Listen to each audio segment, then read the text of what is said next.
বাংলাদেশে একটা বড় খুন হয়েছিল।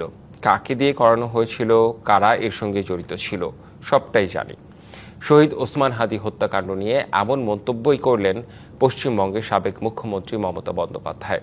তিনি দাবি করেন, হাদির হত্যাকারীদের গ্রেপ্তারের বিষয়ে কাউকে না জানাতে তাকে অনুরোধ করেছিলেন ভারতীয় স্বরাষ্ট্রমন্ত্রী ও বিজেপির প্রভাবশালী নেতা অমিত শাহ। কলকাতায় বিজেপি সরকারের বিরুদ্ধে এক কর্মসূচিতে এসব কথা বলেন সবশেষ নির্বাচনে পরাজিত মমতা বন্দ্যোপাধ্যায়। বাংলাদেশ থেকে একটা বড় খুনিকে এসটিএফ অ্যারেস্ট করেছিল, জেনে রাখুন।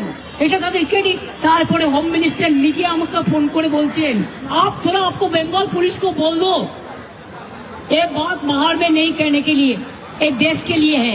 কাকে দিয়ে খুন করিয়েছিলেন, কার কার নাম বেরিয়েছিল। আজ গভর্নমেন্ট চেঞ্জ হলেও মনে রাখবেন, আমি তো সবটাই জানি। আমার হৃদয়টাই একটা কথা ভান্ডার।